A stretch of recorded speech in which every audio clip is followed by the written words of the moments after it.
പ്രധാനമന്ത്രി, മുഖ്യമന്ത്രി, തുറമുഖ വകുപ്പിൻ്റെ ചാർജ് വഹിക്കുന്ന കേരളത്തിലെ മന്ത്രി. ഇപ്പോൾ ലോക്കൽ എം പിക്ക് പ്രസംഗിക്കാൻ അവസരമില്ല, ലോക്കൽ എം എൽ എക്ക് അവസരമില്ല. ഇപ്പോൾ മുഖ്യമന്ത്രി സ്വാഭാവികമായിട്ടും താൻ വീണ്ടും ഇവിടെ തൻ്റെ ഗവൺമെൻറ് വന്നില്ലായിരുന്നെങ്കിൽ ഇനി കേരളം വീണ്ടും ഉണ്ടാവണമെങ്കിൽ പരശുരാമൻ വീണ്ടും വന്ന് മൊഴിയെറിയണം എന്ന് പ്രസംഗിക്കാം. പ്രധാനമന്ത്രിക്ക് ഞാനില്ലായിരുന്നെങ്കിൽ ഇന്ത്യ ഭൂഖണ്ഡം തന്നെ അപ്രത്യക്ഷമാകും എന്ന് പ്രസംഗിക്കാം. ഇങ്ങനെയുള്ള രണ്ട് ജൽപ്പനങ്ങൾ മാത്രമേ ഇന്ന് നടക്കാൻ സാധ്യതയുള്ളൂ. അപ്പോൾ എതിർ ശബ്ദങ്ങളെ ഇല്ലാതാക്കുക. ഈ കാര്യത്തിൽ രണ്ടുപേരും ഒരേ തൂവൽ പക്ഷികളാണ്. ഞാൻ പറഞ്ഞാലേ ഈനാമ്പേച്ചിക്ക് കൂട്ട് മരപ്പെട്ടി എന്ന് പറഞ്ഞ പോലെ പ്രധാനമന്ത്രിക്ക് പറ്റിയ മുഖ്യമന്ത്രി. എനിക്ക് തോന്നുന്നു ഇത്രയും കോമ്പിനേഷൻ BJPക്ക് പോലും ഒരു സ്റ്റേറ്റിലും കിട്ടില്ല. യോഗി ആദിത്യനാഥ് പോലും മോഡിക്ക് മാച്ചാവില്ല. പക്ഷേ ഇവിടെ നല്ല മാച്ചാണ്. അപ്പോൾ ഇതുകൊണ്ടൊന്നും ഈ രണ്ടു പേർക്ക് എൻ്റെ ക്രെഡിറ്റ് കിട്ടാൻ പോകുന്നില്ല.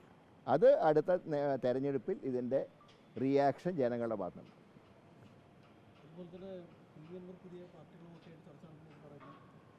അല്ല, അത് നിങ്ങൾ കാത്തിരുന്ന് കാണുക. എന്തായാലും അടുത്ത ഇലക്ഷനിൽ UDFൻ്റെ കൂടെ അൻവർ ഉണ്ടാവും. അതെങ്ങനെ ഏത് രീതിയിൽ എന്നുള്ളത് നിങ്ങൾക്ക് അതുവരെ നിങ്ങളുടെ സംശയം തോന്നുന്നു നിങ്ങൾക്ക് പറയാം. ഏതായാലും അൻവർ അടുത്ത ഇലക്ഷനിൽ UDFൻ്റെ കൂടെ ഉണ്ടാവും. അത് മാത്രം ഉറപ്പിച്ച് പറയാം. അടുത്ത local body election, Nilambur election, അതുപോലെ തന്നെ അടുത്ത നിയമസഭാ ഇലക്ഷൻ. നിലമ്പൂർ ഇലക്ഷൻ നടക്കുമെന്ന് അറിയില്ല. അപ്പോൾ നടത്താതിരിക്കാനാണ് രണ്ടു കൂട്ടരും നോക്കുന്നത്.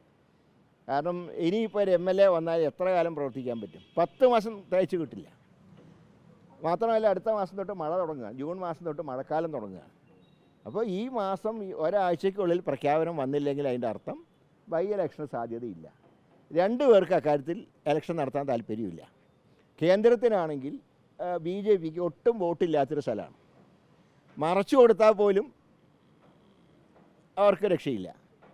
CPMനാണെങ്കിൽ ഒരു 10-20,000 വോട്ടിന് UDF ജയിച്ചാൽ പിന്നെ ഇപ്പോൾ പാദസേവ ചെയ്യുന്ന ഉദ്യോഗസ്ഥന്മാർ പോലും നാളെ മൈൻഡ് ചെയ്യാത്ത അവസ്ഥ വരും. അപ്പോൾ രണ്ടു കൂട്ടരുടെയും താല്പര്യം ഇലക്ഷൻ വേണ്ടാന്നാണ്.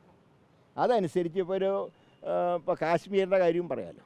കാശ്മീരിലിപ്പോൾ അവിടെയൊക്കെ ടൂറിസ്റ്റുകൾ വീണ്ടും വരാൻ തുടങ്ങി. പക്ഷേ ഇന്ത്യ എങ്ങനെ യുദ്ധം എന്ന് പറഞ്ഞ് നിൽക്കുകയാണ്.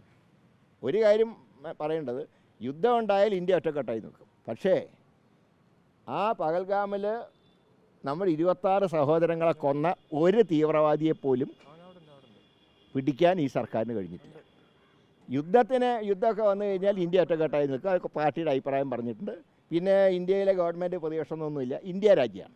പക്ഷേ അങ്ങനെ യുദ്ധം ഉണ്ടാവും എന്ന് പറയുമ്പോഴും 26 പേരെ കൊന്ന ഒരു തീവ്രവാദിയെപ്പോലും പിടിക്കാനോ വധിക്കാനോ കേന്ദ്ര സർക്കാരിന് കഴിഞ്ഞിട്ടില്ല.